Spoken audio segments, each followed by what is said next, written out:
Hey guys, Kevin Ellis Jr. here from the Apex Racing Academy. Today I'm going to be giving you an advanced track guide of the legendary Imola in the Porsche Cup car.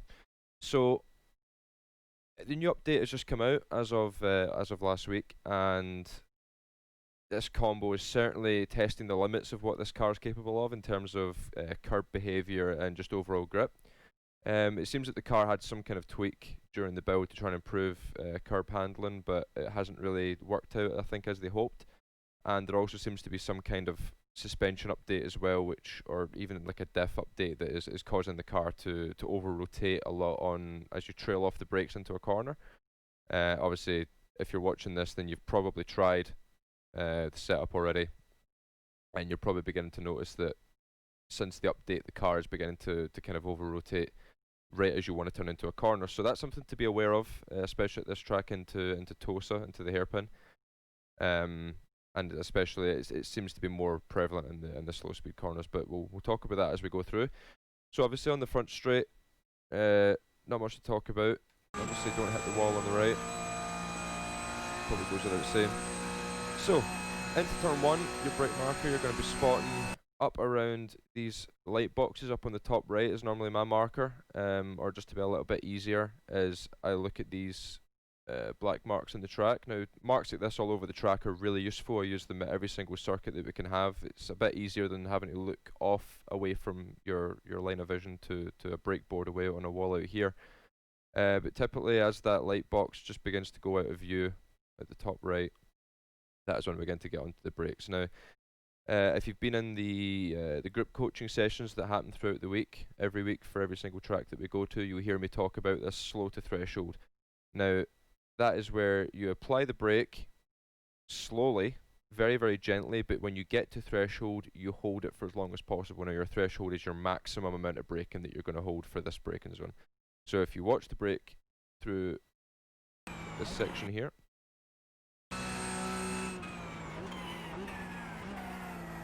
you can see very, very slow to threshold, but then held that percentage for a long time. Now that's the most efficient way to brake. It allows you to brake later. You can brake harder by braking smoother. You're not going to shock load the tyre and cause some kind of lockup, which of course will overheat them and cause them to wear a lot. So into turn one, very patient on the brakes. Hold this threshold for as long as you can. Down into third gear.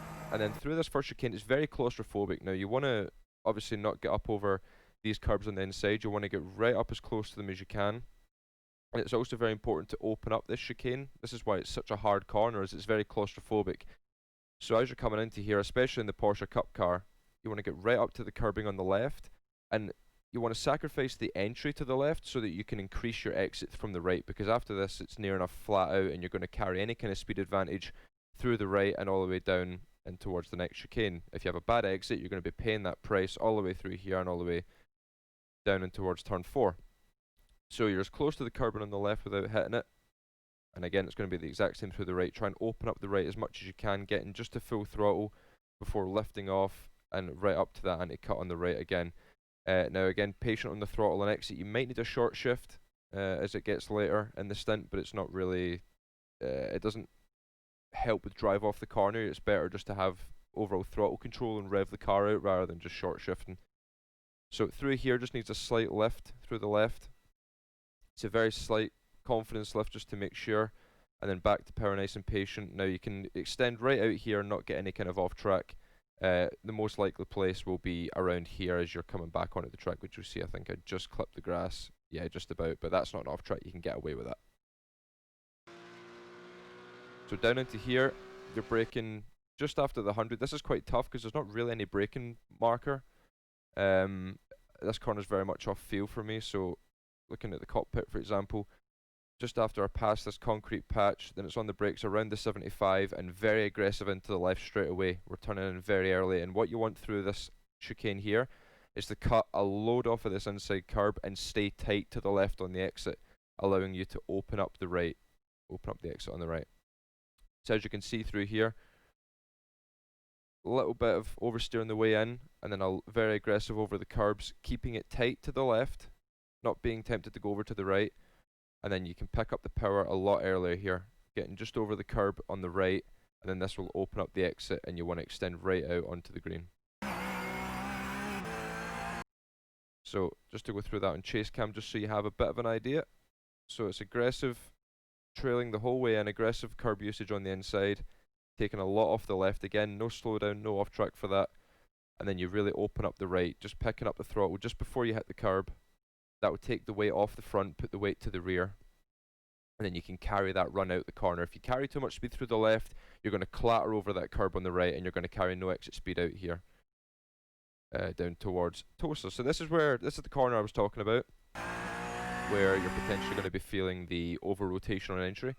So right about here, you want to brake just at the start of this tarmac here. This is my kind of brake marker, and here you want to trail for as long as you physically can. The longer you can trail into the corner, the better rotation. The corner's also cambered, so you don't need to be too aggressive on the steering. And again, just keeping it tight to the inside curb. Now, you can see I was quite aggressive with turning there. Just with the new update, it's quite, as I said, it wants to rotate a lot, so it's quite sensitive to steering, especially when all the weight's over the front wheels and you're turning in. So for me, I'm onto the brakes and I'm minimizing turning until the car is settled. And right before I'm trail off the brake, I'm turning the wheel a lot, just like 120 degrees maybe, just to get it rotated through the center. And then as soon as you're back onto power, you're opening that lock out again, as you can see here. So a lot of lock mid-corner, back to power, open the lock up straight away, and then just minimize the wheel spin off. Again, you can exit all the way out over here. There's no off track for that. You can put your right hand wheels, I'm pretty sure, right out to this grass with no issues with an off track. So up towards the top of the hill now, it's flat all the way up over here, up into 5th gear, and then you want to brake round about the 50. Maybe just before, yeah, so just a little bit before the 50. You can see here I'm already almost at threshold. Yes, I'm braking actually quite a bit before that, but that's the reference. As soon as the windshield mirror comes quite close to that, that's on the brakes. Now through here you have a choice. So you can keep it in 4th, which will understeer a bit more, but overall you're going to be carrying more speed in because you've not got as much engine braking as you would if you used 3rd.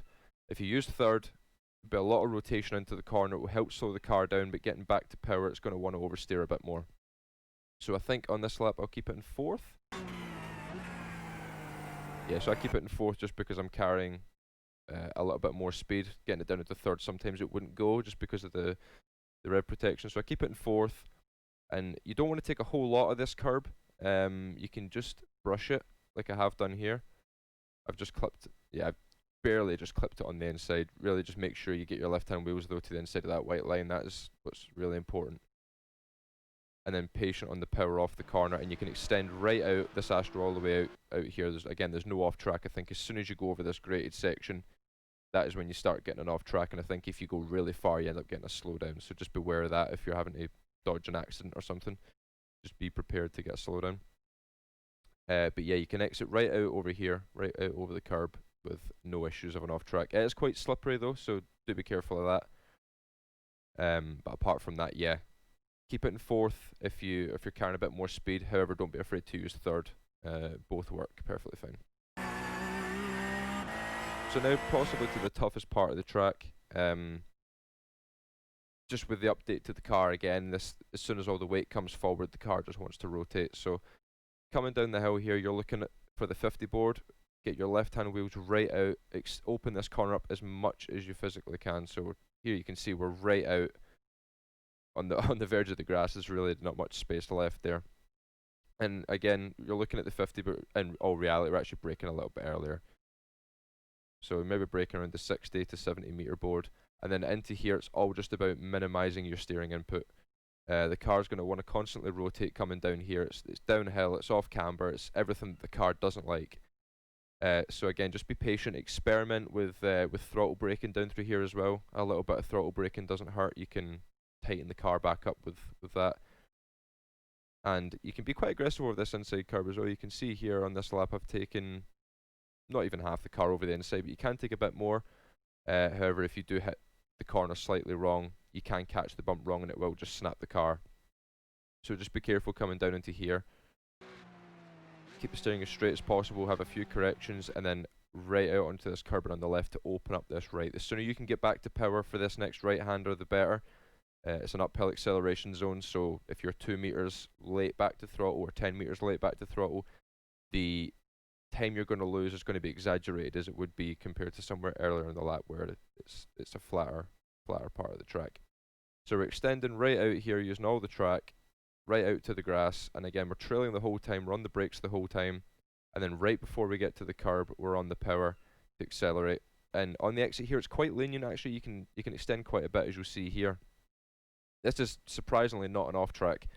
When I was actually doing the lap I thought I was going to clip it, but the sim let me off with it.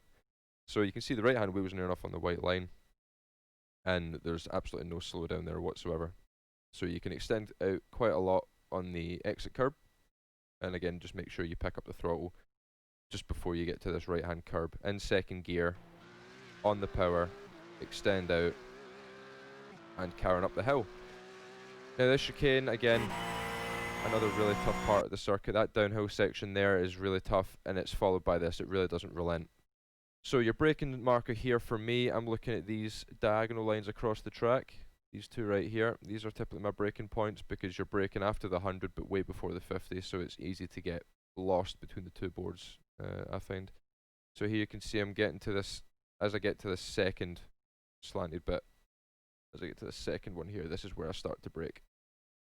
So we just got over the first one actually, and we start to brake. So it's down to, I believe, third gear for the right, and then I downshift the second just before hitting the left. So you want to be really aggressive on curb usage over the right. Again, no off track for this, no slowdown. You can be very aggressive over the top. Then on landing here, downshift the second, and aggressive again up over the left. Again, this is no off track, no slowdown for this. You can be very aggressive up over the inside. You can take the chicane slightly differently as well, I must add. That this isn't the only way that you can take it. This way just worked for me, but you can be aggressive over the right and then completely avoid the curb on the left and drive around the outside of it, just clip the red and white and then accelerate off. However, the only thing stopping me from doing that was just the car would pogo like crazy coming out of here. If you hit that curb slightly wrong, it would either snap loose, or you'd pogo and you'd lose 2 or 3 tenths, or you risked running out into the slowdown on the outside of the green Astro here that you see on exit. So for me personally, down to third, aggressive over the right, down into second, aggressive over the left, and then as soon as it's landed and settled, back onto the power. So I'll show you this at full speed just so you have an idea of what it looks like.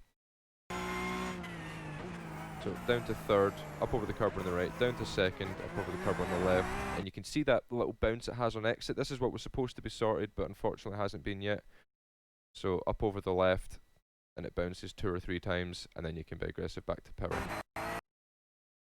So then the last 2 corners on the track, downhill left-hander here, very, very difficult, cars easy to get away from you here. So coming down the hill, I am looking towards these kind of marks here, these black marks. I want to brake just before I get to them, or I'm looking at them, but actually in reality when I hit the curb on the right-hand side here is when I'm braking, but I'm looking at these parts of the track. So again, down to, I think, second gear for here. Yeah, down to second. Aggressive over the inside curb. And just, again, managing the bounce, managing the oversteer and exit. A short shift to third, I think, does work here as well. I think this is what I've done in this lap, was a short shift to third. And just carry a good run out of the corner. So yeah, again, you're just braking right as you hit the start of the curb here. You used to be able to brake later than this, but since they've removed downforce, it's back to braking up a fair bit, so you're braking just before the 100. And again, really aggressive on the trail, holding this threshold for a long time, still holding threshold, and then you start trailing off at the last possible minute. Up over the inside curb, short shift to third, and then into this last corner. As the tarmac changes colour here, this is my brake marker. Again, you can see I'm already braking just before it, but if you use that as a reference, you know, it's a consistent marker that's not going to move. It's not really going to be obstructed by another car as well. We can quite clearly see it. I mean, if you imagine there's a car covering this part of the track, you can still clearly see the change in tarmac. So you're on the brakes, down into second. It rotates a lot coming off that curb on entry, so just beware of that, especially as you get later in a run. The car might want to spin there, so just be nice and patient with the throttle.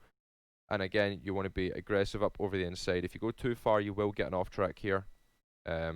I think this is relatively close. I think if the exhausts are run about here, you'll find yourself getting an off track, or it's possibly just on the inside of this curb. So you want to cut a lot off the inside curb, and then carry the speed right out to the gravel, right all the way out here, and then just make sure you get back on the track before you hit the grass at the end here. And again, that is no off track or slow down or anything like that. You can carry the speed right out. So that is a lap of Imola. A very complex track, very difficult, especially in this car, low grip, a lot of bounces. But hopefully this has helped you guys, and you can find some time around Imola. Best of luck this week.